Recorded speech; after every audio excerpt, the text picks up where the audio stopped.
Wackadoo Magoo presents Mama. Let me introduce y'all to today's fine-looking model, the Gold Bastard. Cove lighting relies on a large, diffused surface that emits light in a controlled and seamless way. Top secret. The goal is to shape the light subtly around the subject while maintaining a natural, organic look.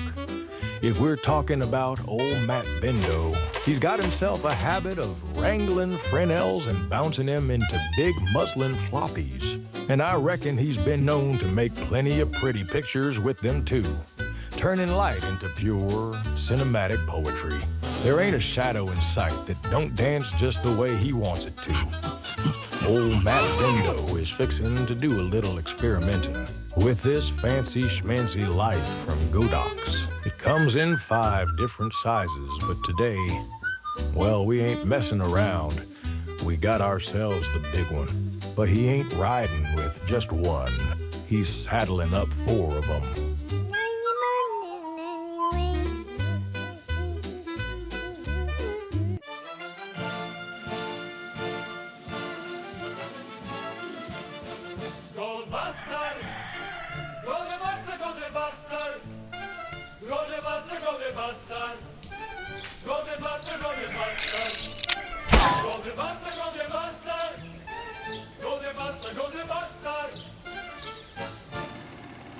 Please laugh. One man, one light. The final showdown.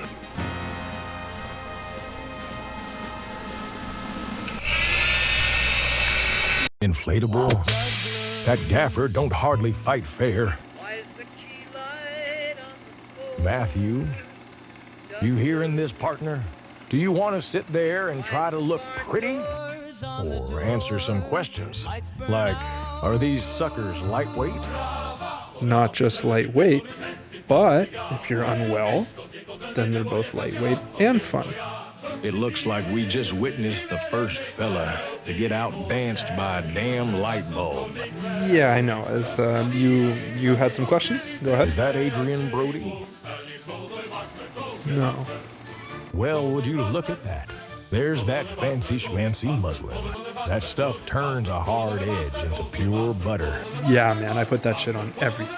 It really tames the hot spots, feathers the edges, and before you know it, the whole frame's glowing like a goddamn dream. Now just wait a dang minute. Is that a lens or is this a stick-up? It's not a gun, it's a peel-to-peel focal reducer, so you can use your full-frame lenses with your Super 35 camera. And you should be really excited about that. Okay, but this guy is a little too excited, though. The real tutorial begins right now. The photograph. Here's a little tool we built to help y'all follow along at home. All right, guys. 1. Present. And 2. Present. All right, great. 3. Present, sir. 4. I made it. I'm here. Now get yourself inside of that photograph so everyone can follow along. Absolutely, sir. Better be worth it. All right, so we're starting with a black canvas. We're going to begin by sparking on light number 4. Hey, that looks pretty good already. Oh yeah, you just wait. So we're starting with the light furthest away because it helps us determine how bold we want to be. And I set my intensity with that because I want to feather it as we move towards the front. And we're going to go ahead and raise the intensity of light number 4.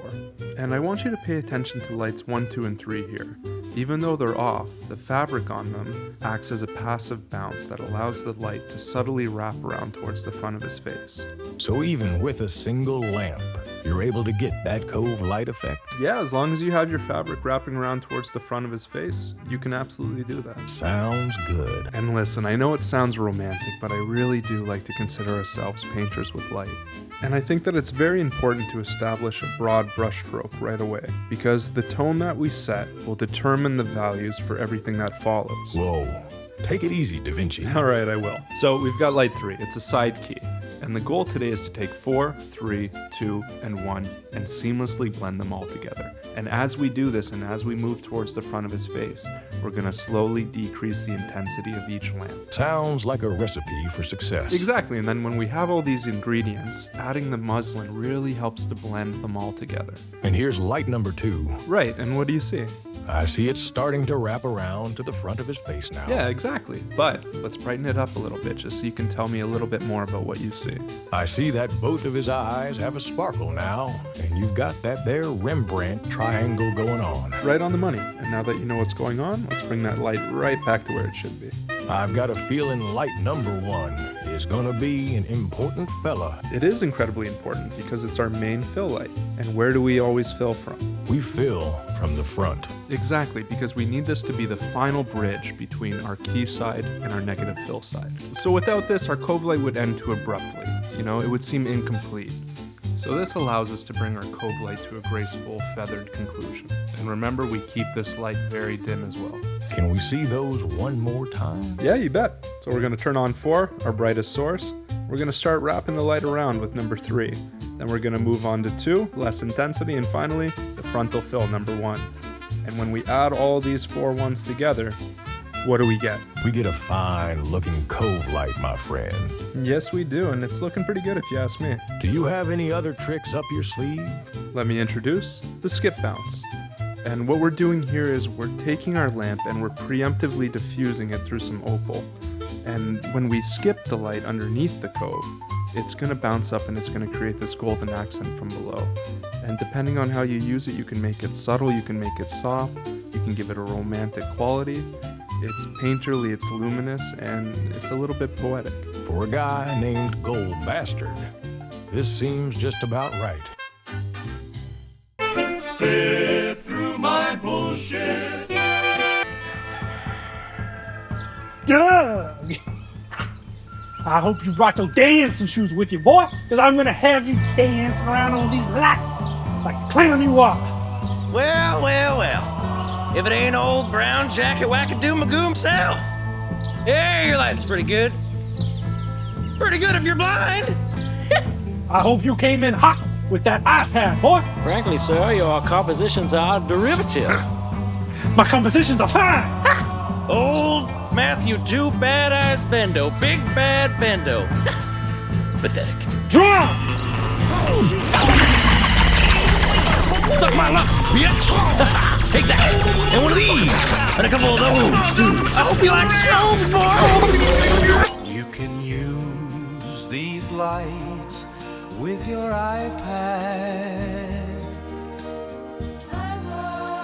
And also there are GB.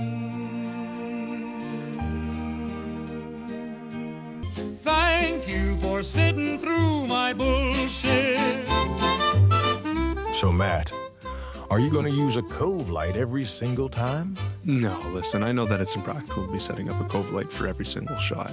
99% of the time I'm going to be using this to take the light from outside and use it to naturally continue that wrap. You made it look like the sun itself pulled up a chair and got real friendly. Exactly. I want to make it look natural. I want to take the light and I want to just continue that wrap as if it's seamless.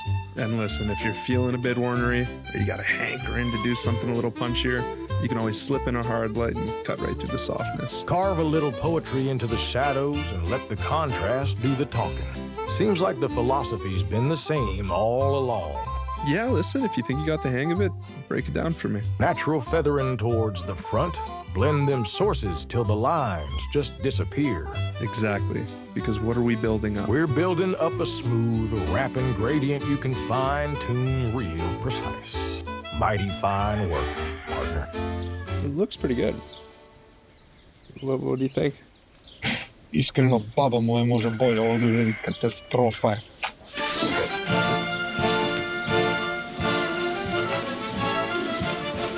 Goldbuster! Goldbuster, Goldbuster! Goldbuster, Goldbuster! Goldbuster, Goldbuster! Goldbuster, Goldbuster!